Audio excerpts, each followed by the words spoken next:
म्हणजे याचं जीवन अभंग झाल्याशिवाय राहणार नाही. हे जे अभंगाचं ते शब्दांचं सामर्थ्य आहे. मग तुकोबरांचे अभंग फक्त अभंगापुरते मर्यादित नाही, तर ते अभंग आहे. तीळ मात्र ही संदेह नाही. जीवन अभंग ज्या शब्दांनी होतं ते तुकोबरांचे अभंग आहे. चला पुढे. तुकोबरांचे अभंग फक्त अभंगापुरते मर्यादित नव्हे, तर तुकोबरांच्या पंचमवेद अभंग संहितेतील प्रत्येक अभंगातील, प्रत्येक चरणातील, प्रत्येक शब्दातील अनुस्वार देखील परब्रह्म स्वरूप आहे. तुकारामांनी पहा, शब्दची हाते, प्रत्येक शब्द हे परब्रह्म स्वरूप आहे. तिसरी गोष्ट, तुकोबरांचे अभंग हे धन स्वरूप आहे. आम्हा शब्दांची चलती शब्द वाटू धन धन लोका.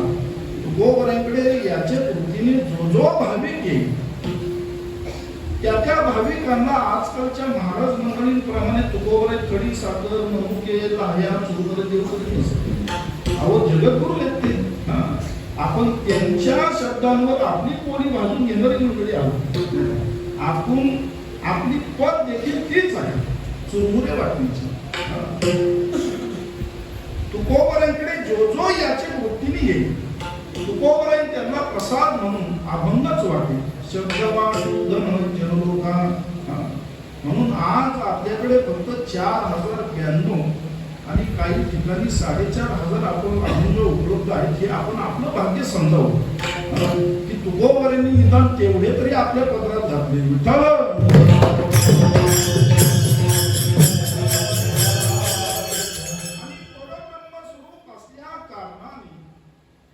धनाचा नाश नाही.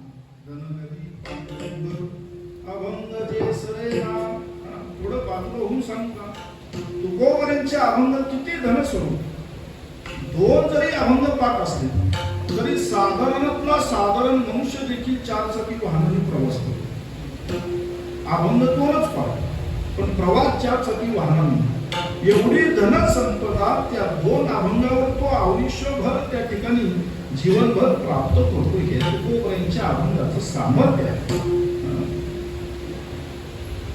त्याही पुढे जर जाऊन सांगायचं झालं तर तुकोबरांचे अभंग हे फक्त अभंग नव्हे, परब्रह्म स्वरूप नव्हे, धन स्वरूप नव्हे, तर महाराजांचा प्रत्यक्ष अनुभव आहे. अनुभवी या अभंगा ते या जगात येत असे किंवा माझा पहा अनुभव. हे जगद्गुरु तुकोबरांचं सामर्थ्य आहे. फक्त शब्दांचं तुकोबरांचं असणारं सामर्थ्य ही निराळं फक्त शब्दांमध्ये हे सामर्थ्य आहे. आणि त्या शब्दांच्या संयोगाने तुकोबरांच्या अभिमानाने, गौरवाने, कौतुकाने, भक्तिभावाने, प्रेमाने संत महात्म्यांचं वर्णन करतात.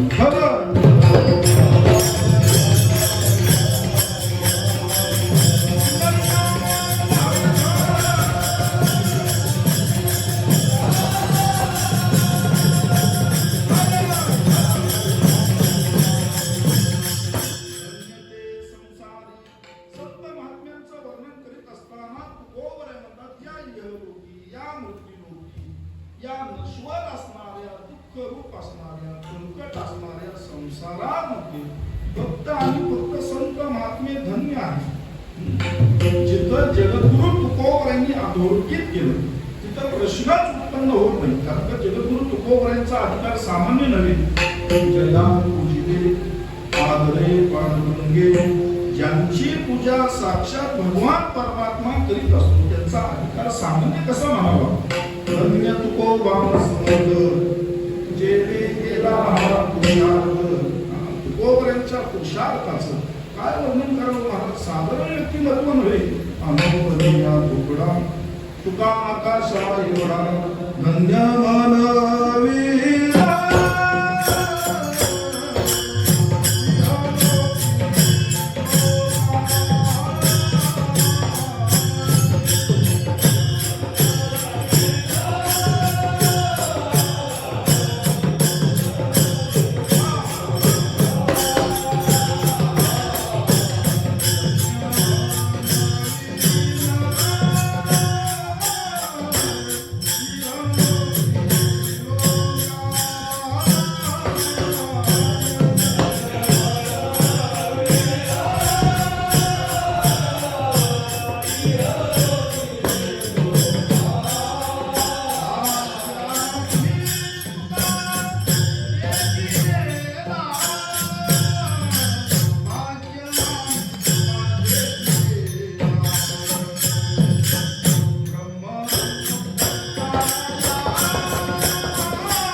जन्माला आलेले आहे तेवढ्याला धन्य म्हणवायला लागेल असा पुरुषार्थ जगद्गुरु तुकोबरायांचा आहे की भाग्याने तुका देखीला की आम्ही भाग्यवान आहोत आम्ही धन्य आहोत की आम्ही तुकोबरायांना पाहिलं हा पुरुषार्थ जगद्गुरु तुकोबरायांचा होता तुकोबरायांच्या कार्यामध्ये तुकोबरायांच्या कर्तृत्वामध्ये कोणत्याही प्रकारचा भेद नव्हता महाराज तुका म्हणे भेदा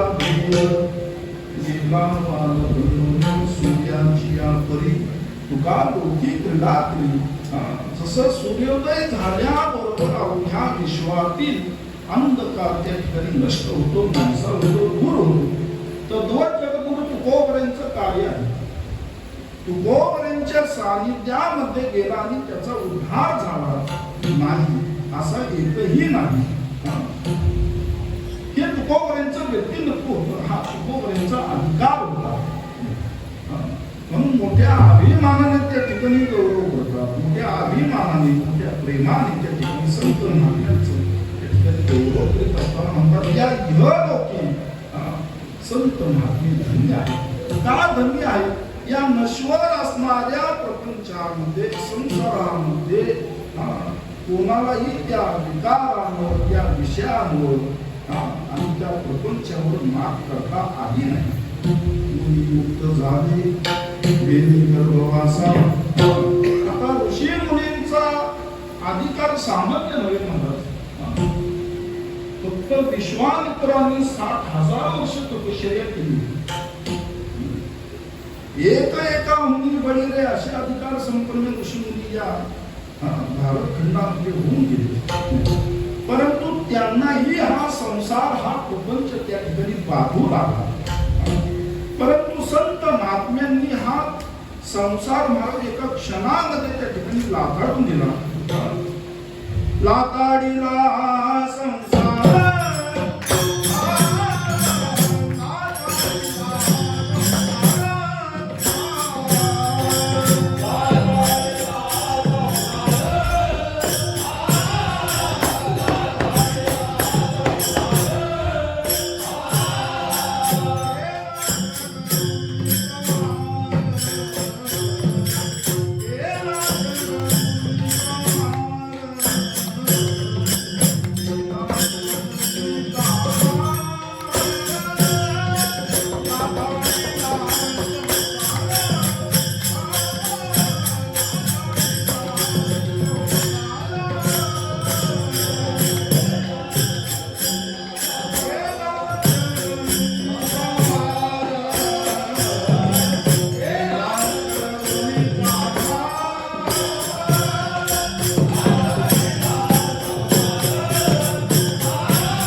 संसार त्या ठिकाणी दूर केला घडवून दिला या संसारामध्ये लीलया त्या ठिकाणी टिकणं बहु कठीण चिंता सतावते विषय त्या ठिकाणी निर्माण होतात विकार निर्माण होतात आणि विषय विकारांच्या आहारी मनुष्य जीव गेला की आयुष्याचं त्या ठिकाणी नुकसान विषय ओली बोलते म्हणतात आता याची कोण करेल ती जो विषयांच्या आहारी गेलेला आहे त्याची कोणीही देव करू शकत नाही. नवे नवे विषयाचे चरणी झाली आयुष्याची गाळणी. मोठ्या कष्टाने हा मनुष्य देह त्या ठिकाणी प्राप्त होतो.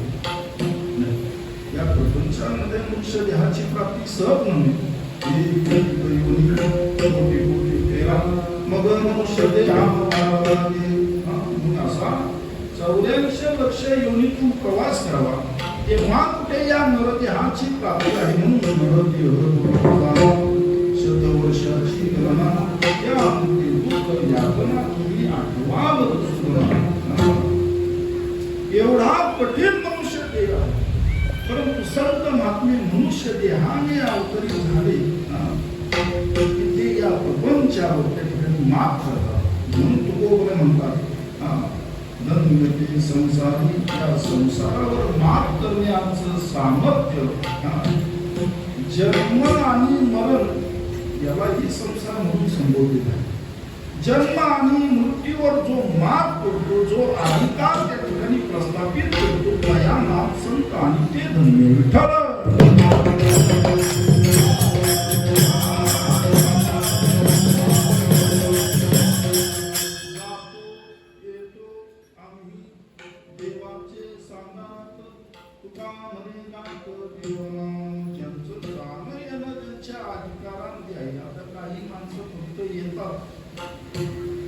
कंटाळा येईपर्यंत राहतात आणि जातातही. त्यांच्या येण्यानेही काही फरक पडत नाही आणि जाण्यानेही काही फरक पडत नाही. आले काही आणि गेले काही, परंतु संतांचं येणं ही विशेष आहे आणि संत महात्म्यांचं जाणं हेही विशेष आहे. म्हणून संत महात्म्यांचा येण्याचाही सोहळा त्या ठिकाणी संपन्न होतो, साजरा होतो आणि जाण्याचा देखील सोहळा त्या ठिकाणी मोठ्या भव्यतेने ऐश्वर्याने त्या ठिकाणी संपन्न होतो. नवे नवे तो सोहळा फक्त या इहलोकी संपन्न होतो, साजरा होतो अशातला भाग नाही. वैकुंठी सोहळा याही गोमंडळा हा अधिकार संत महात्म्यांचा आहे. म्हणून धन्य ते संसारी. खऱ्या अर्थाने ते संत महात्मे धन्य आहे ज्यांनी या संसारावर विजय प्राप्त केला. या संसारामध्ये जे जे विषय आहेत, जे जे विकार आहेत त्यांना दूर केलं, त्यांच्यावर अधिकार त्या ठिकाणी प्रस्थापित केला. असे संत महात्मे एवढा मोठा अधिकार असताना देखील मनुष्याच्या कल्याणाकरिता सामान्यातली सामान्य भूमिका साफ करतात.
शाब्दिकाचे काम नाही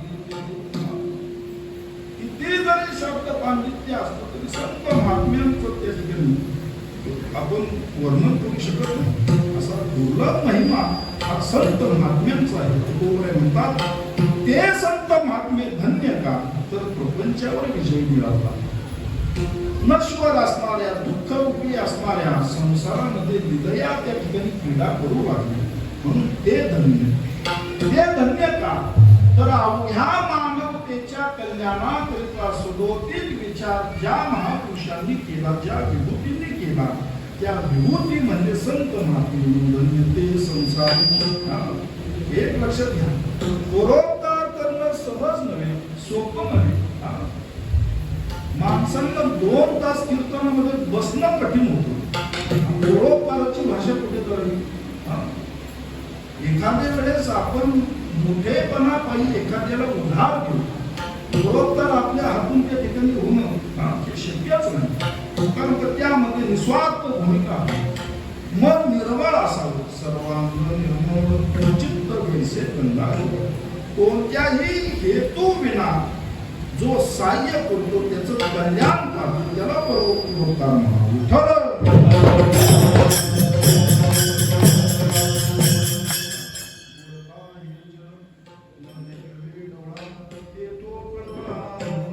मनुष्य जीव ज्या वेळेस वाघ मार्गाला लागतो, आपल्या हितापासून त्या ठिकाणी भरकटला जाऊ लागतो, त्यावेळेस मोठा कळवळा जो निर्माण होतो तो संत महात्म्यांच्या अंतःकरणामध्ये निर्माण होतो. म्हणून धन्य संसारी. त्याकरिता कुणी विशेष विभूती अवताराला येत नाही. फक्त संत महात्मेच पदोपदी समोर येतात.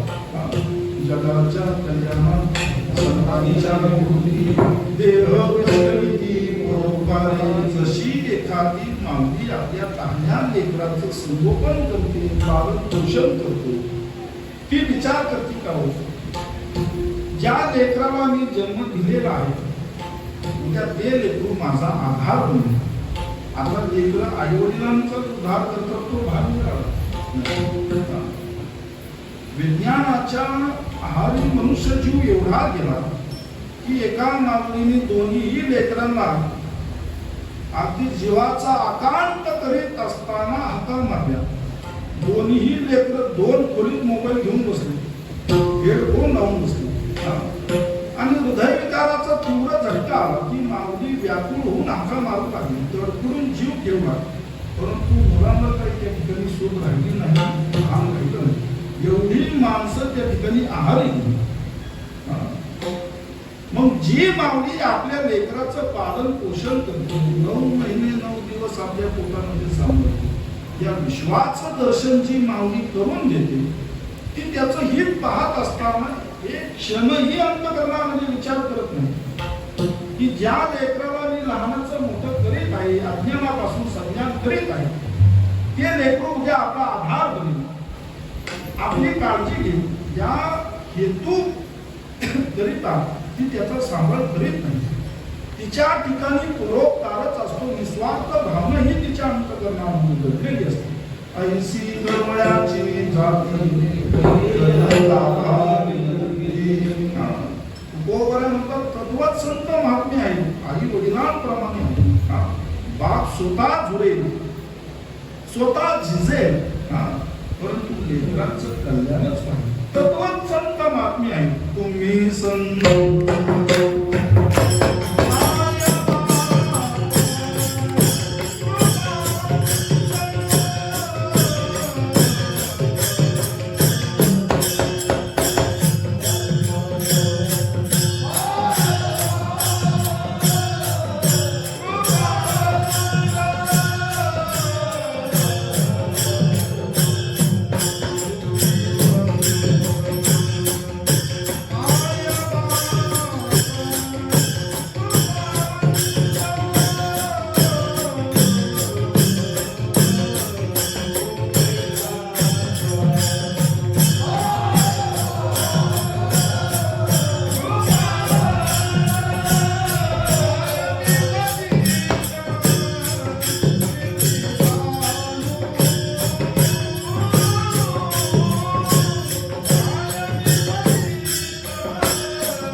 भक्त नाही. सदोदित ज्यांची वृत्ती परोपकारी आहे दयावान संत. पण संत पदवी कोणीही लावली. आजकाल बरेचसे लावतात संत, राष्ट्रसंत. संत होणं मला सोपं नाही. तुका म्हणजे अंगे वावते आपण तरीच महिमान निर्भो. संतत्वाची लक्षणं आपल्या ठिकाणी सापडत नाही आणि आपण संत पदवी लावली. विठ्ठल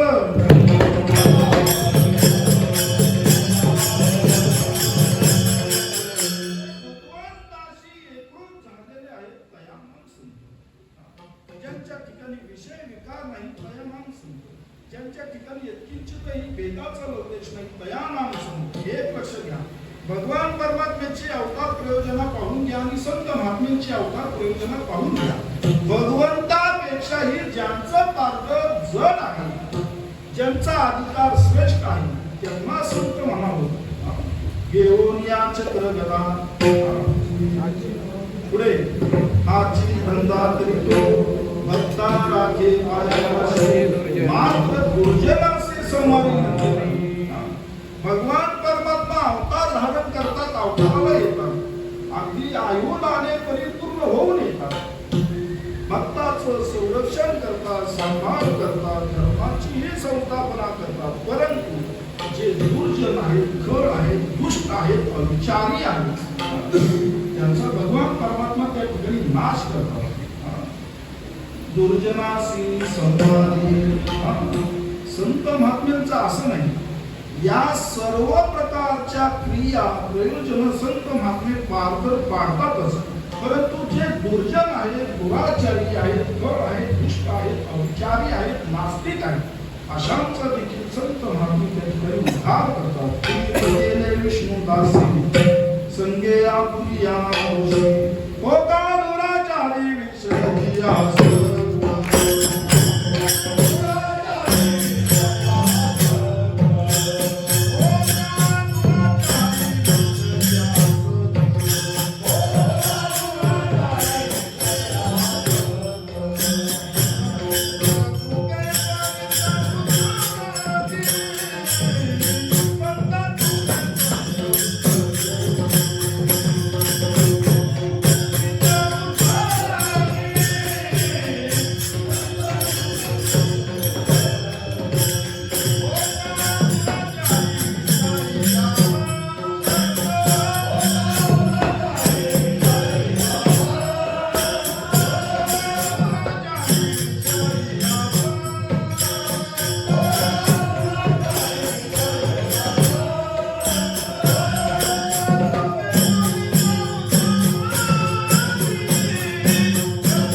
प्रत्येकाचे वाढ वडील यांच्याकरिता पिढीकरिता एक विशेष ठेवा ठेवतात.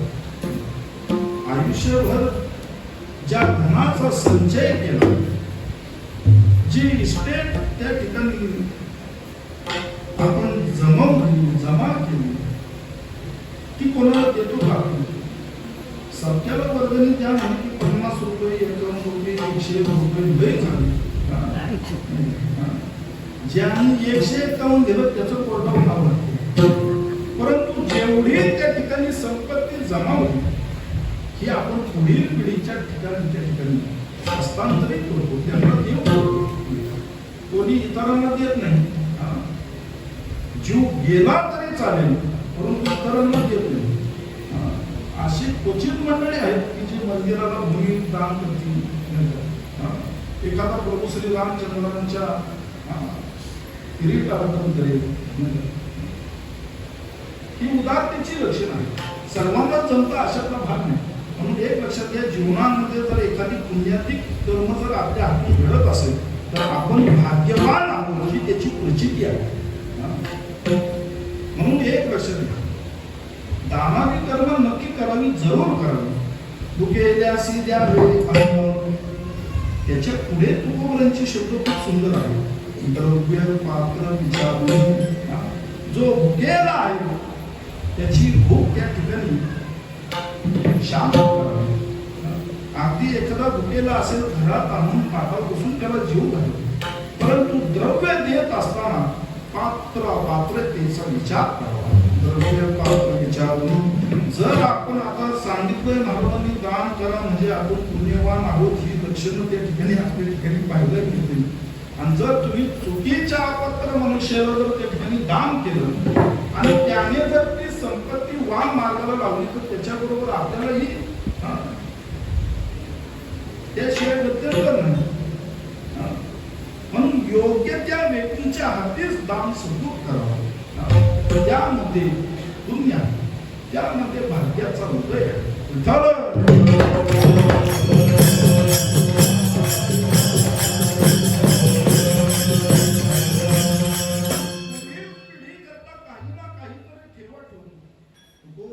मी एवढा भाग्यवान आहे, एवढा अधिकार संपन्न मी ठरलेलो आहे की माझ्या वाढ वडिलांनी माझ्याकरिता जो ठेवा ठेवला तो संत सेवेचा ठेवा. तुका म्हणे संत सेवा माझ्या पूर्वजांचा ठेवा. माझ्या वाढ वडिलांनी माझ्याकरिता जो ठेवा दिला तो संत महात्म्यांच्या सेवेचाच ठेवा ठेवा. त्यामुळे मला निश्चितच त्याचा अभिमान आहे. का अभिमान आहे की जे या नश्वर असणाऱ्या प्रपंचामध्ये धन्य ठरलेले आहेत, अधिकार संपन्न आहे, अशा संत महात्म्यांची सेवा त्या ठिकाणी मला प्राप्त होत आहे. निश्चितच मी त्या ठिकाणी भाग्यवान आहे. एवढंच नाही, संत महात्म्यांची सेवा ही भगवंतापेक्षाही श्रेष्ठ आहे. तुका म्हणे संत सेवा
भगवान परमात्मा आपल्याला प्राप्त झाले, प्रसन्न झाले आणि आपल्या घरामध्ये आले. आता देव जर आला महाराज, देव आला, भक्ती सन्मान त्याची पूजा करणे, भक्ती करणे हे आपलं कर्तव्य आहे. साक्षात विश्वाचा नियंता आपल्या घरी आलेला आहे. मग आता त्याची आवाज देखील त्याच अधिकाराची आहे. मग रक्तकडे सिंहासनावर त्या ठिकाणी भगवान परमात्म्याला बसवलेला आहे. त्याची उपचार आदी सेवा करण्याकरिता नानाविध सामग्री आदी यथोचित मुबलक प्रमाणामध्ये उपलब्ध आहे आणि आता त्याच्या पूजेला प्रारंभ केलेला आहे. तोपर्यंत थोडं थांबा. ही पूजा चालू असताना पहा बरं का, हे ईश्वरी दिली महर्षी देवाला सांगतात 21 स्वर्गात धरिले सत्ता मात्र आपल्या विश्वाचा जिंका. ज्या भगवान परमात्म्याने या सृष्टीची रचना केलेली आहे, तर ही सृष्टीची रचना नाभी जन्म जगमाना जग हे मागवा खाई मदनात असा भगवान परमात्मा या बोलली असा त्याचा अधिकार आहे. तो आता तुमच्या घरामध्ये स्थानापन्न झालेला आहे. त्याची उपचाराला तुम्ही प्रारंभ पण केलेले. थोडं थांबा. दारावर संत महात्मे आली. देवाला हाताला धरून बाजूला करावं. देव सावावे करतो संत पूजावे आरती. देवाला बाजूला करावं. विश्वदेव सत्यदेव विठ्ठल.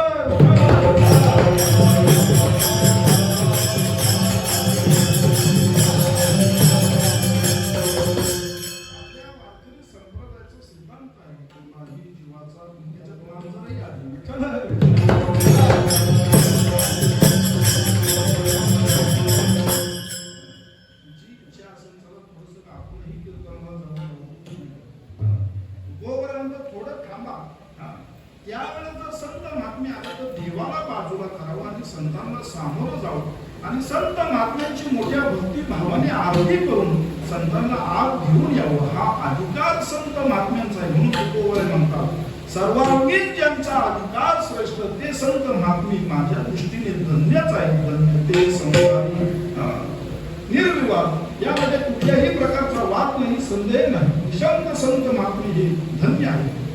तुकोबरे म्हणतात का धन्य आहे? त्यांच्या अंतःकरणामध्ये जेवढी दया आहे इतर कोणाच्याही अंतःकरणामध्ये ती पाहायला मिळत नाही. दया पहा, रामेश्वर भट्टांनी तुकोबऱ्यांचा एवढा द्वेष केला, परंतु तरीही रामेश्वर भट्ट शरण आल्याबरोबर रामेश्वर भट्टांना अभय जगद्गुरु तुकोबऱ्यांनी दिलं. दयावंतचे अंतरी नाथ महाराज काशीवरून गंगाजल घेऊन येत होते आणि वाटेमध्ये गाढव कडकडू लागलं. उन्हाची झळाली मोठी होती, लाही लाही त्या ठिकाणी अंग करू लागली आणि मुका जीव गाढव पाण्या वाचून तळमळू लागलं. नाथरायांनी त्या ठिकाणी काशीवरून आणलेलं गंगाजल त्या ठिकाणी गाढवाला पासलं. तरी बऱ्याचशा गाढवांना कळत नाही. मी प्रमाण घेऊन बोलू. ज्याचा ऐसा अनुभव विश्वदेव विठ्ठल जगीस्थळी भरा तुका ठाकरांनी भरा. आज म्या दृष्टीने पाहिला विठ्ठल स्तरला जडी सप्तही पाताळे भरून विठ्ठल व्यापक त्रिभुवनी विठ्ठल मनी मानसी. सर्व ठिकाणी तो आणि तोच आहे. शून्य स्थावर जंगम व्यापून राहिला अकड पाप रुक्मादेवी वरून सकड. मृदुंगामध्येही तोच आहे, गायकांमध्येही तोच आहे, कीर्तनकारांमध्ये तो आहे आणि वक्त्यांमध्ये श्रोत्यांमध्ये देखील तो आणि तोच आहे. सर्व ठिकाणी तोच आहे. फक्त कोणत्या वेळेनुसार कोणत्या देवाला प्राधान्य द्यायचं हे मात्र त्या त्या वेळेनुसार निश्चित आहे.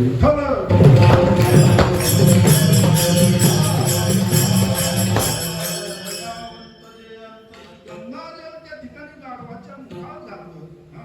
यवनांगावर इथून करा प्रसाद देवळी मुक्त केला. हे शांती ब्रह्मनाथ महाराजांनीच करू लागले. भक्त शिरोमणी नामदेवराय महाराज तो भाकरी खात होते. संत महात्म्यांच्या चरित्रातून बरेचसे बारीक पैलू आपल्या पुढ्यात आपण त्याचा सहजा विचार करत नाही. आणि तो भाकरी त्या ठिकाणी खात होते. श्वान आला आणि त्या श्वानाने त्या ठिकाणी नामदेवरायांच्या हातात भाकरी हिसकावली आणि पडू लागली. नामदेवरायांनी दगडही उचलला नाही आणि काठी घेऊन मागेही धावू लागले नाही. तुपाची वाटी घेऊन तसे श्वानाच्या पाठीमागे धावू लागले. अरे म्हणजे तशी भाकरी गोड लागायची नाही. आज एकादशी आहे म्हणजे तुपासोबत खा. हे संत महात्म्यानेच करू जाऊ. श्वानाच्या पाठीमागे लागले महाराज. आपल्याला जर आडवा आलं तरी आपण हाड म्हणतो. विश्वदेव सत्य जीव असो जंतू असो फक्त दया ही मनुष्याप्रतीच आहे अशातला भाग नाही. सर्व ठिकाणी संत महात्म्यांच्या अंतःकरणामध्ये दयाच त्या ठिकाणी पाहिला नाही. जगद्गुरु तुकोबऱ्यांना काही दांभिक आहे गाढवावर बसवलं. तुकोबरे म्हटले बरं झालं लग्नामध्ये अपूर्ण राहिलेली इच्छा महाराज ती आज पूर्ण झाली. गाढवाची पुढे दृष्टी पुढे, परंतु एक अवाक्षर त्या ठिकाणी काढला नाही. आताचे जर तुकोबरे असतील तर महाराज बसवणाऱ्यांचं काय हाल झालं असतं. त्यांना पुढे नेऊन बसवलं असतं. परंतु ते जगद्गुरु तुकोबरे दयावंत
समता मंबाजी कोणी तुकोबरांना काठीने झोडपून काढलं नव्हतं. तुकोबरांचा नित्य नियम होता नगर प्रदक्षिण. आजकाल लोक वारीला फक्त जातात परंतु पंढरीची त्या ठिकाणी परिक्रमा करत नाही. फक्त गेले की मठात चंद्रभागे स्नान, मठातल्या रूम मध्ये चंद्रभागेला जाण्याचं टाळतात, नगर प्रदक्षिणा करण्याचं टाळतात. क्षेत्र महिमा ध्यानात घ्या, लक्षात घ्या आणि त्याप्रमाणे आपली उपासना त्या ठिकाणी ठरवा. मग प्रदक्षिणा नित्य ठरले. मंबाजी कॉलनी वाटेमध्ये काट्या टाकाव्या, तुकोबरांनी नित्य काटे वेचावे, बाजूला करावे. एक दिवस गेला, 2 दिवस गेला, तुकोबरांना काही त्याचा फरक पडतच नाही. परंतु इतका त्या ठिकाणी तुकोबरांचा अनादर करूनही मंबाजीचं पोट भरलं नाही. एवढा राग अनावर झाला त्या ठिकाणी तुकोबरांना काठीने झोडपून काढले, तरी तुकोबरांनी थोडं शब्द काढला नाही. फक्त पंढरीनाथाचा धावा केला. दयावंतचे अंतरी हे संतांचं लक्षण आहे. फक्त या विश्वाच्या कल्याणाकरिता प्रयास करणे, योग्य त्या मार्गावर मनुष्याला आणणे, सर्व जीवांमध्ये भक्तीचं बीज त्या ठिकाणी पेरणे, त्यांना सन्मार्गाला लावणं, त्यांच्या ठिकाणचं अज्ञान दूर करणे, ज्ञानाचा प्रकाश त्यांच्या अंतःकरणामध्ये प्रज्वलित करणे, याकरिता संत महात्मे या इहलोकी येत असतात. म्हणून धन्यते संसार दयावंतरी. आपण कोणत्या मार्गाने जात आहोत याचं भान आपल्याला नसतं. म्हणून आपण आपल्या हितापासून भरकटले जातो. माणसाला कितीही कळालं तरी ओळख नाही. याकरिता संत महात्मे येणं करतात. बऱ्याचशा जीवनामध्ये अशा काही गोष्टी आहेत की ज्या वाईट आहेत, करूनही हे आपल्याला प्रथम ओळख नाही. संत महात्म्यांची असंख्य प्रमाण आहे. क्षमोक्षणी प्रमाण देखील मुखत आहे, परंतु हे आचरणात येतच नाही. याकरिता संत महात्मे येतात.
जवळी वाट वैकुंठा किंवा ही वाट कोमटी वैकुंठा सुदापा रामकृष्ण कथा एवढी दया ही इतरत्र नाही. धन्य ते संसार साधू दयावंत जे अंतरी कारण त्यांच्या येण्याचंच प्रयोजन आहे. हे देव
विषय रोगी साधने प्रगती आलो याची कारणासी देव उपकारासाठी तुमचा डांबरा कंकारासी धनारा कामने करा जे जे काल म्हणजे आम्ही नामाची धारण करा तुम्ही सांगतो का नाम घेता वाया घेणार त्याची संगत आपल्याला पाहून घ्या म्हणून दयावंत जे ते उपकारासाठी आले विरजा विकृती अखंड हरणाचा पहा मोठा मोठा पर्वकाळ या ठिकाणी साधलेला आहे.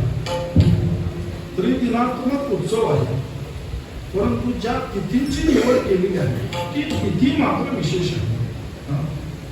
दशमी, एकादशी आणि द्वादशी उद्या काला, बरोबर. म्हणजे 2.5 दिवसाचा हा पर्व. आता वास्तविक वारकरी संप्रदायाच्या नियमानुसार द्वादशीला काला होत नाही, बरं. कुठे गेले आम्ही? द्वादशीला काला होत नाही.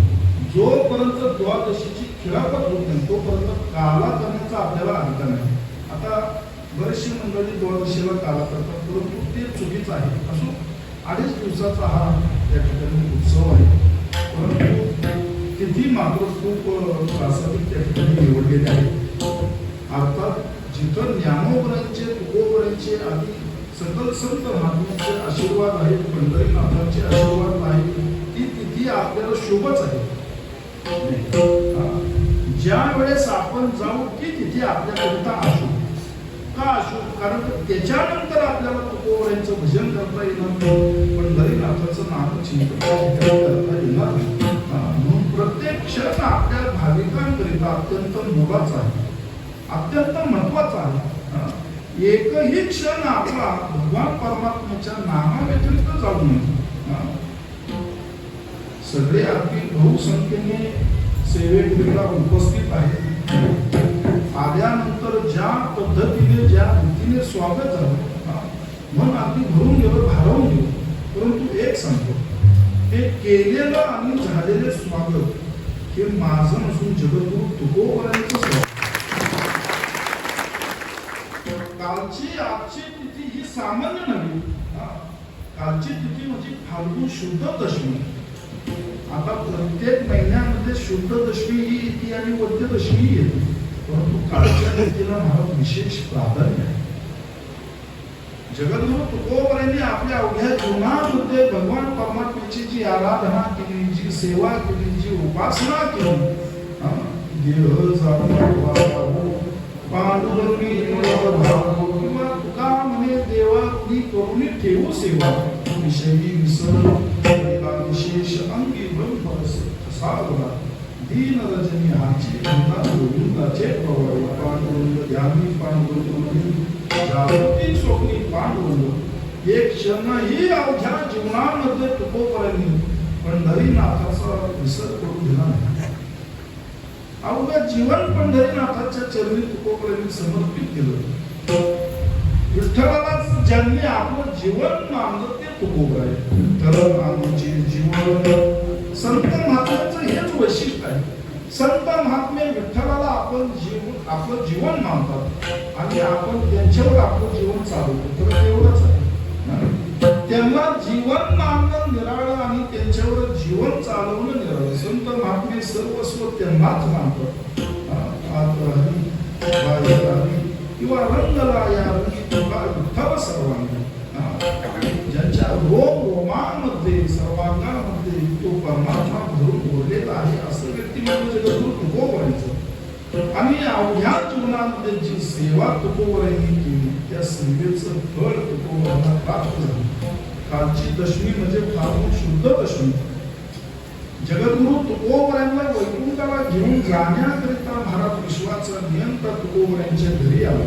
पाहुणे घरासी माझी आले तुकोबरे म्हणतात, आता हा पाहुणा आला एकदा नव्हे, अवघा परिवार त्या ठिकाणी घेऊन आलेला आहे. आता देवाच्या नुसत्या 16,108 राण्या होत्या. फक्त जर पत्नीच जर एवढ्या असतील तर बाकीचा परिवार पहा. प्रत्येकीचा भाऊ, प्रत्येकीचे आई वडील, प्रत्येकीच्या बहिणी म्हणजे भगवंताच्या मेहुण्या, तेवढा मोठा परिवार झाला. त्याच्यानंतर देवाकडला परिवार निघाला आणि अवघ्या देवाधिकांना घेऊन क्षेत्र घेऊन देवा तुकोबरांना वैकुंठाला घेऊन जाण्याकरिता तुकोबरांनी जिजाबाईला सांगितलं, आले जिजाबाई, पाहुणे आलेत म्हणले. जिजाबाई म्हणले, कुणाकडले? पाहुणे कुणाकडले? याच्यावरून चहा पाण्याचा करायचा तो दुधाचा घेत.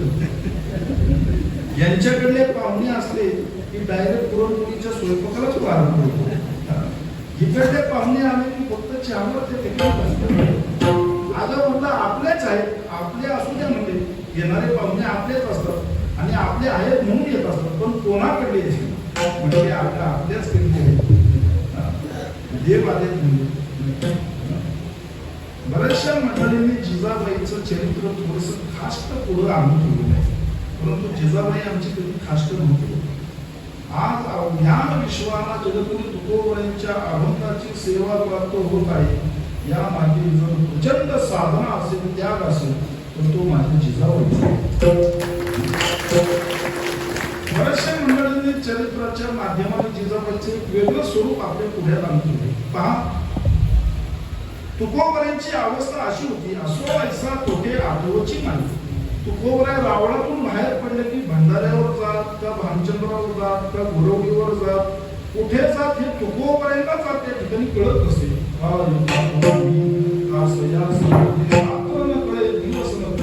अंगी खेळत दैवत ही अवस्था तुकोबरायांची. परंतु तुकोबराय कुठे गेलेत हे शोधावं, अवघी पायपीट करावी, वरवर करावी आणि तुकोबरायांना पोटभर जीव घालवं, तेव्हा कुठे एक सुखाचा घात जिजाबाई घेत होती. म्हणजे मी जिजाबाईचं सांगितलं, जिजाबाई कधीच तुकोबरायांना जीव घातल्याशिवाय स्वतः जेवली नाही. जिजाबाई तेव्हाच सांगते, आताची जिजाबाई नव्हे. आताची जिजाबाईने थोडे डोळे वर केले की पंढरपूर मोठा त्याग त्या ठिकाणी जिजाबाईचा आहे. आणि मग भगवान परमात्मा आधी काय उपचार, काय करावे उपचार, अवघ्या पैकी त्या ठिकाणी वाड्यामध्ये बसल्या. आता घरामध्ये काही शिल्लक नव्हतं, ज्वारी होती, तेवढीच जिजाबाईने त्या ठिकाणी रांधली आणि खिडकीतून फक्त डोकावलं आणि इंद्रायणीला आज्ञा केली महाराज. इंद्रायणी थेट येऊन त्या ठिकाणी डेऱ्यात विराजमान झाली. वरतून रांधलेल्या ज्वाऱ्या टाकल्या, कन्या पाण्या माझी रांधी द्या. फक्त पाण्यामध्ये कन्या त्या ठिकाणी शिजवून घेतल्या. आणि तुकोबरायांनी आत डोकावलं स्वयंपाकघरामध्ये. कसं बसवा पंगत म्हणते. जिजाबाई होती महाराज. तुका म्हणजे पती म्हणतात तिची देवावरील संस्कार. देव सुद्धा त्या ठिकाणी जिजाबाईला घालायचे हा अधिकार जिजाबाईचा होता. अवघ्या पंक्ती बसवल्या. तुकोबरायांनी पात्र वाढायला सुरुवात केली. देव म्हणे तुकोबराय पात्र वाढूच नका म्हणे. अरे म्हणजे जमत कसं आता द्या म्हणे. अहो तुमच्या घरचा प्रसाद त्या ठिकाणी प्राप्त होतो हे माझं भाग्य आहे, हे देवाने मानव. भगवान परमात्म्याने देखील अवघ्या अवतार प्रणालीमध्ये फक्त दोनदाच कन्या त्या ठिकाणी सेवन केल्या. किंवा काय उपास पडिले होते कन्या होते विदुराच्या. आणि दुसऱ्यांदा कलियुगामध्ये तुकोबरायांच्या घरी त्या ठिकाणी कन्या भगवान परमात्म्याने सेवन केलं. चतुर्भुज झाले महाराज. या दोन हाताची ओंजळ करावी, यामध्ये कन्या घ्याव्यात, त्या मुखाकडे केलं तर मागचे हात लगी पुढं. म्हणजे पुढल्यांना तर वाटू असा तो आनंद सोहळा फाल्गुन शुद्ध दशमीला तुकोबरायांच्या घरी संपन्न झाला. सर्वात मोठी तिथी आणि अशा पवित्र तिथीला तुमचा उत्सव प्रारंभ होतो. हे सामान्य नाही, या पुढे जाऊन सांगतो. सर्व देवी देवतांनी त्या ठिकाणी प्रसाद घेतला. आता देव आणि तुकोबरायांना वैकुंठाला घेऊन जाण्याकरिता रुक्मिणी माता म्हणते, अहो आता पुढे सणासुदीचे दिवस आहेत, नाही का, होळी आहे. असं या समाजच्या सर्व काळामध्ये तुकोबरायांना वैकुंठाला घेऊन जाणं योग्य वाटतं का? तुम्हाला काही कळतं की नाही हे म्हणण्याचा फक्त यांचाच अधिकार होता. देव म्हणजे तुझं कसं म्हणणं आहे, म्हणजे 4-8 दिवस आपण थांबूया नाही आणि मग त्यानंतर पुढे ठरवूया. मग तिथून पुढे फाल्गुन शुद्ध दशमी पासून उत्सवाला प्रारंभ होतो. देव तुकोबरायांच्या घरी येतात आणि सायंकाळी तुकोबराय रावळात कीर्तन करतात. देव समोर पुढे ऐकायला बसतात. एका साईडला बाजूला रुक्मिणी माता, चंद्रादी इंद्रादी देवी देवता मृदुंगावर उभारले. गंधर्वाने अग्निदेवतेने त्या ठिकाणी गायन करावं, तुकोबरायांनी कीर्तन करावं. अवघी देऊन नगरी त्या ठिकाणी भक्ती रसाने चिंत भिजून न्हावून निघाली महाराज. काय तुकोबरायांनी पुरुषार्थ साधला. आणि एकादशीला त्या ठिकाणी सकाळी कीर्तन, संध्याकाळी कीर्तन, द्वादशीला कीर्तन, त्रयोदशीला कीर्तन, चतुर्दशीला कीर्तन, त्या ठिकाणी पौर्णिमेला कीर्तन आणि प्रतिपदेचं कीर्तन झालं. आणि फाल्गुन वद्य द्वितीयला जगद्गुरु तुकोबरायांनी सदैव वैकुंठ गमन केलं. मानव घेऊन निजा धामाने निळामणी सगळ संसार तो शरीरे. फाल्गुन शुक्ल दशमी ते फाल्गुन वद्य अष्टमी पर्यंत जगद्गुरु तुकोबरायांच्या सदैव वैकुंठ गमनाचा उत्सव त्या ठिकाणी संपन्न होत असतो. पंचमीला वैकुंठाला गेलेले तुकोबराय पंचमीला पुन्हा भागीरथी मातेला भेटण्याकरिता येतात. सकाळ संध्याकाळ कीर्तन. ज्याला खरं परमार्थाची आवड असेल, ज्यांना खरी सेवा करायची असेल, त्यांनी देऊला यावं. सकाळी 7 ते 9 कीर्तन, पुन्हा 10 ते 12 कीर्तन, पालखी प्रदक्षिणा झाली, नियमाचे अभंग झाले, 1:30 वाजता बरोबर रावळामध्ये पालखी येते. प्रसाद घेतला की परत 5 ते 7 कीर्तन, 7 ते 9 कीर्तन. त्यानंतर देवकर आळंदीकर अनुक्रमे हरिपाठ, सर्व मुख्य देवतेसह पारिवारिक देवतेंची आरती, जागर, काकड्याची आरती करूनच जागराची समाप्ती होते की पुन्हा स्नान करून 7 ते 9 कीर्तनाला हजर. एवढा लागोपाठ त्या ठिकाणी सेवेचा उपक्रम असतो. सर्व सांप्रदायिक मंडळी त्या ठिकाणी एकत्रित येत असतात आणि हा उत्सव 16 ते 17 दिवस त्या ठिकाणी संपन्न होत असतो. याच्या पुढे एक आता महत्वाचं वाक्य. देव तुकोबरायांच्या घरी आले म्हणजे देव आमच्या घरी आले, परंतु आम्हाला या बोलवणीमध्ये यावं लागलं. यावरून तुमच्या निष्ठेची, तुमच्या सेवेची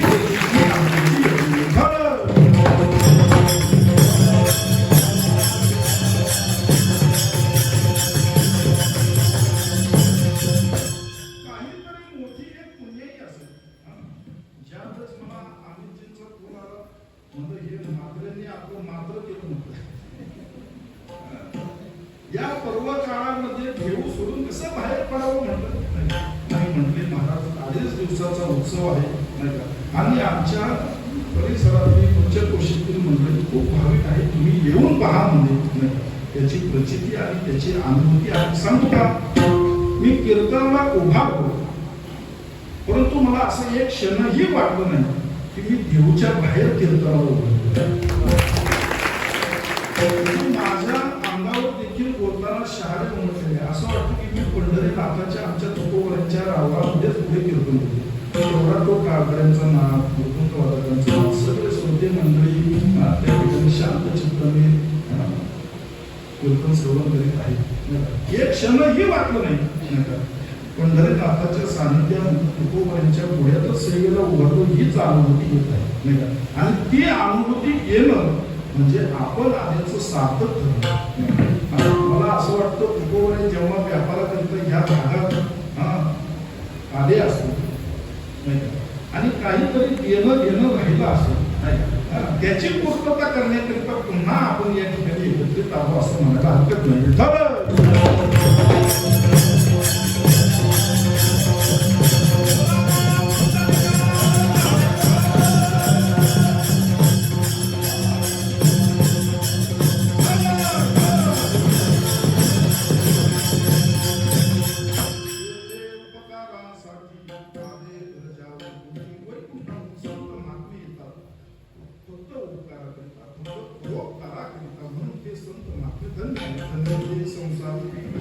अजून सांगू का, संत महात्म्यांच्या ठिकाणी एक किंचितही खोट्याचं लवलेश नाही, वचन नाही,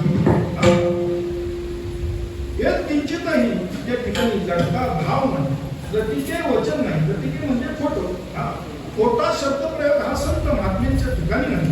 संत महात्मे सदोती अखंडित नित्य निरंतर सत्य वचनच प्रतिपादन करतात.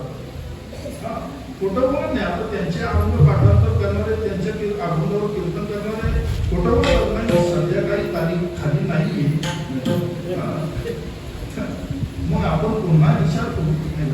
त्यांच्या अभंगावर सेवा करणारे खोटे बोलू शकतात, परंतु संत महात्म्यांच्या ठिकाणी एकही वाणी शब्द टीका येत नाही का टीके वचन नाही याचं कारण ते देहावर उदास आहे. देहासंबंधी आसक्ती त्यांची नाही आणि देहासंबंधी आसक्ती नसल्या कारणाने अवस्था उदास असल्या कारणाने कोणते विषय विकार हे त्यांना बाधत नसल्या कारणाने घटका भाव हा त्यांच्या ठिकाणी नाही. कारण का अवस्था उदास कोणाचीही होत नाही. जे भगवान परमात्म्याशी एकरूप झालेले आहेत अवस्था त्यांचीच उदास होती. म्हणून तुकोबांची सुंदर प्रार्थना आहे. देवा आता ऐसा करी भगवान देहाचा विसर पाडीवर आणि ज्यांची देहावर त्या ठिकाणी विरक्ती असते देहासंबंधी उदासीनता असते देव त्यांच्याच पाठी लागतात. उदासीनाच्या पाठी तुका म्हणे धारे मारे किंवा आम्ही तरी यास जारो टाकूनही उदास.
अजून सांगू का संत महात्म्यांच्या ठाई अखंड मधुरताच असते. होती संत महात्मे तिरस्काराने बोलत नाही मोठ्या प्रेमाने बोलतात. अनेक ठिकाणी त्या ठिकाणी संतांची नम्रता आपल्याला पाहायला मिळते. संतांचं मधुर भाष्य त्या ठिकाणी आपल्याला पाहायला मिळते. यातून आपण बोध घ्यायचा की जीवनामध्ये कधीही या कटू शब्दाचा प्रयोग करायचा नाही. जलपुत्र होई सगळ्यांचा अशुभ बोला जीवाच्या संगन धरावा दुर्जनाचा तरी संतांचा सायास दुर्जनाची संगत कधीही करू नये. सुदोक्ती त्या ठिकाणी संत महात्म्यांच्या सहवासात राहो, सज्जनांच्या सहवासामध्ये राहो, वैष्णवांच्या सहवासामध्ये राहो. वैष्णव संगती सुख वाटे किंवा संतांचे सुख झाले या देवा. भगवान परमात्म्याला संत महात्म्यांच्या संगतीमध्ये सुखाची अनुभूती होती. त्याकरिता वैकुंठ सोडणी संत सदनी राहिला. म्हणून आपण देखील सज्जनांची संगत करावी. पुण्यवंत व्हावे सज्जनांची व्हावे. म्हणून संगतीला आनंद साधन महत्व आहे. परंतु ह्या क्रिया करीत असताना अपशब्द मुखातून बोलू नये. अवघ्या विश्वासी मित्रत्वाचे संबंध जोपासावे, दुर्जनाची संगत दूर करावी आणि संत विचारांमध्ये संत वाङ्मयाच्या सहवासामध्ये आणि त्या ठिकाणी वैष्णवांच्या सज्जनांच्या संगतीमध्ये अखंड आपलं जीवन व्यतीत व्हावं. असं जीवन आहे, असं आचरण आपलं असावं.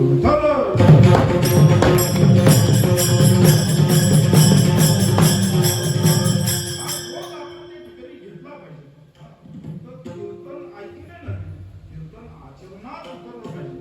फक्त ज्ञानेश्वरी वाचायची नाही, गाथा वाचायची नाही, तो गाथा ज्ञानेश्वरी आपल्या आचरणात त्या ठिकाणी उतरला पाहिजे, तरच त्याची फलश्रुती आपल्याला त्या ठिकाणी प्राप्त होते. फक्त त्यावर भजन करून चालत नाही, त्यावर कीर्तन करून चालत नाही, रक्तामध्ये ते शब्द भिनले पाहिजेत. पहा, जर आपल्या ठिकाणी द्वेषच राहिला नाही, जर आपल्या ठिकाणी तिरस्कार राहिला नाही, जर आपल्या अंतःकरणामध्ये घृणाच उत्पन्न होत नसेल, तर आपलं अंतःकरण किती निर्मळ होईल, किती निर्मळ होईल. अंतःकरणामध्ये कुठल्याही दोषांना जागा नाही, फक्त अंतःकरणामध्ये भगवंताप्रती प्रेम आहे, संत महात्म्यांप्रती आदर आहे. मनुष्य जीवांसह इतर जीवजंतूं संबंधी फक्त स्नेह आहे. काम क्रोध लोभ विमाने काहीचे अवघी आत्ताची सुखी झाली. म्हणून ज्याला जीवनामध्ये सुखी राहायचंय, आनंदित राहायचंय, त्यांनी हे शब्द जपले पाहिजे. या विकारांना विषयांना थाराच देऊ नका. कोणी किती जरी तिरस्काराने आपल्याला बोललं, कोणी किती जरी आपल्याला अवमानित केलं, तरी रामकृष्ण हरी विठ्ठल केशवा मंत्र हा जपावा सर्व काळी या मंत्राचा जप करावा. भाव असतात कामा मुदिका काही जाईल श्रम सुख होईल दुःखाचे. या न्यायाने आपल्या जीवन असावं. मग संत महात्म्यांचं त्या ठिकाणी लक्षण पहा. मधुरा वाणी होती, अखंड त्या ठिकाणी वाणीमध्ये माधुर्य, मधुर बोलणे कशाकरिता, सर्वांना एकत्रित करण्याकरिता. तुम्ही आम्ही खेळी खेळी गदा रुढी आपण सर्वांना, कारण तिरस्काराने बोलल्याच्या नंतर कोणीही जवळ येत नाही, परंतु मधुर बोलतो, गोड बोलतो, सगळे एकत्रित येतात आणि सर्वांना एकत्रित करून त्यांचं ही सर्व महात्म्य पाहतात. तुका म्हणे वाव, कारण त्यांच्या पोटामध्ये एकच वाव आहे. कोणता वाव? या विश्वाचं कल्याण करणे. मधुरा वाणी होती, तुका म्हणे वाव पोटी, देव उपकारासाठी आले गरजावरती, धन्य ते संसारी ज्ञानेश्वर.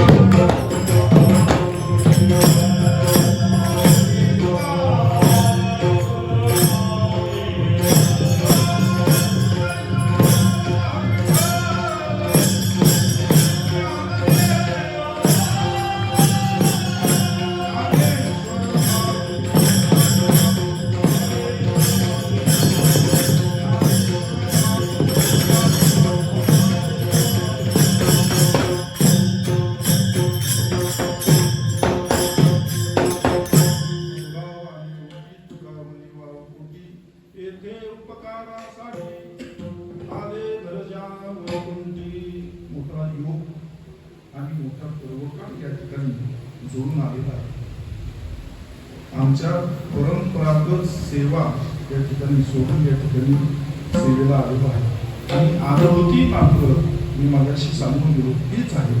त्यामध्ये किंचितही बदल नाही का. आता एक मोठा योग या उत्सवाच्या निमित्ताने की जगद्गुरु तुकोबरायांचं भजन, तुकोबरायांच्याच वंशजांच्या सोबत करण्याचा एक लाभ तुम्हाला आहे.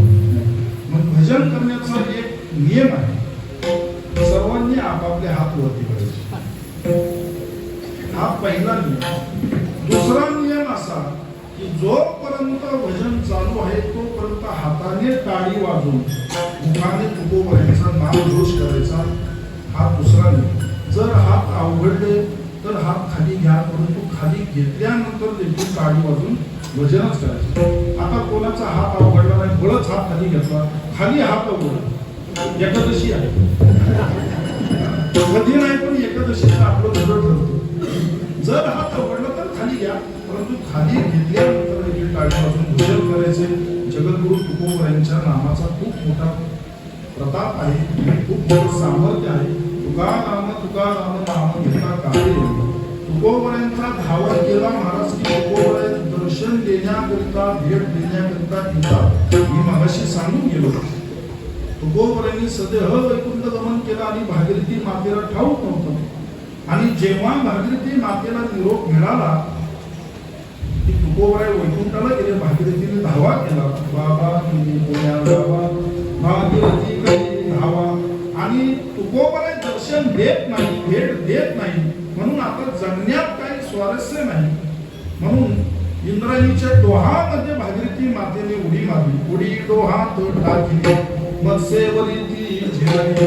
माशाने वर्षभर त्या ठिकाणी भागीरथी मातेला झेललं आणि कडेला आलं आणि तत्क्षणी तुकोबारायांनी दर्शन दिलं. मग भागीरथी मातेने पाहुणचार म्हणून तुकोबारायांना शेवया खाऊ घातल्या. परंतु तुकोबारायांचा धावा केला की तुकोबाराय येतात हे त्याला प्रमाण आहे, हात वरती करा. दुसरा तुकोबारायांनी दर्शन दिलं गवरशेत वाण्यानं. तुकोबारायांच्या 14 टाळकऱ्यांपैकी एक, तुकोबारायांच्या अभंगाचे लेखक, आणि त्यांनी गवरशेत वाणीने तुकोबारायांचा धावा केला. त्यांच्याकरिता वैकुंठाहून आले कितव्यांदा? दुसऱ्यांदा. आले तिसऱ्यांदा संताजी जगनाडे बाबांकरिता, तेही तुकोबारायांच्या अभंगाचे लेखक, एकनिष्ठ तुकोबारायांचे शिष्य, 14 टाळकऱ्यांपैकी एक. या दोन्हीही महात्म्यांच्या समाधी स्थळ हे सुडुंबरे ठिकाणी. त्यांच्याकरिता वैकुंठाहून आले, हात वरती करा. आले कितव्यांदा? तिसऱ्यांदा. आता आले चौथ्यांदा संत निळोबारायांकरिता. तुकोबारायांचे धाकटे चिरंजीव तपोनिधी नारायण महाराज. ऐका बरं का, तुकोबारायांचे धाकटे चिरंजीव, तुकोबारायांना मुलं 7. पहिल्या पतीचा रुक्मिणी मातेचे संतोबा, जिजामातेचे महादेव विठ्ठल नारायण आणि काशी गंगा भागीरथी, 3 मुलं आणि 3 मुलं. नारायण महाराज म्हणजे साक्षात ज्ञानोबारायांचे अवतार. तुकोबांची सेवा केल्यासाठी अवतरला आणि या जिजाई ज्यांनी पालखी सोहळ्याची सुरुवात केली. आणि नारायण महाराजांच्या सोबत निळोबारायांनी अवघ्या भारताची तीर्थयात्रा केली. गप्पा मारत नव्हे, तुकोबारायांचं चरित्र नारायण महाराजांनी सांगावं आणि निळोबारायांनी अवघे पंचप्राण आपल्या कर्म इंद्रियांमध्ये आणावेत आणि ते मोठ्या भक्तिभावाने श्रवण करावे. तुकोबारायांचं चरित्र श्रवण करता करता करता करता तुकोबारायांना कधी भेटेल ही मोठी आर्तता निळोबारायांच्या अंतःकरणामध्ये निर्माण झाली.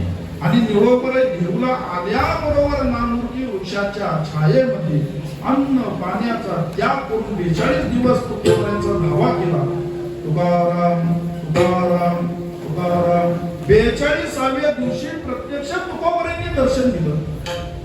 आपल्याला 10 मिनिटं हात वरती करता येत नाही, हात वरती करा. आले कितव्यांदा? चौथ्यांदा. आता आले 5व्यांदा. तुकोबारायांचे पंतू गोपाळ महाराज देवकर, ज्यांनी तुकोबारायांची नामावली दिली, ज्यांनी तुकोबारायांचं चरित्र दिलं. श्री तुकाराम, प्रिय श्रीराम, असुरविराम, स्वानंद राम, चैतन्य भूषण, पाषांड भूषण, ज्यांनी 108 नामावली दिली, त्यांच्याकरिता वैकुंठाहून आले. हे प्रमाण देऊन गेलो मागे. जातो येतो आम्ही देवाचे सांगात, तुका म्हणे गात देवनाम. मग आज फाल्गुन शुद्ध एकादशी आहे. जर मोठ्या भक्ती भावाने अंतःकरणातील सर्व संदर्भ बाजूला करून जर आपण तुकोबारायांचा धावा केला, कोणत्या रूपाने तुकोबाराय येतील आणि आपल्याला कृपांकित करतील हे सांगता येत नाही. म्हणून मोठ्या आनंदाने प्रेमाने हात वरती करा, तुकोबारायांचं भजन करा. तुकाराम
फक्त टाळी वाजवून तुकाराम तुकाराम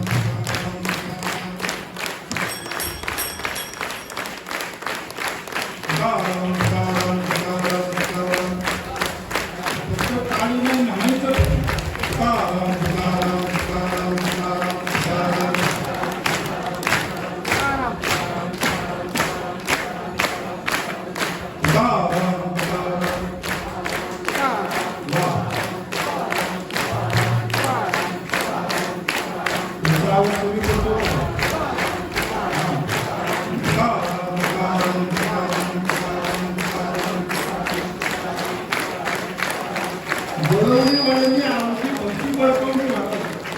तुकाराम तुकाराम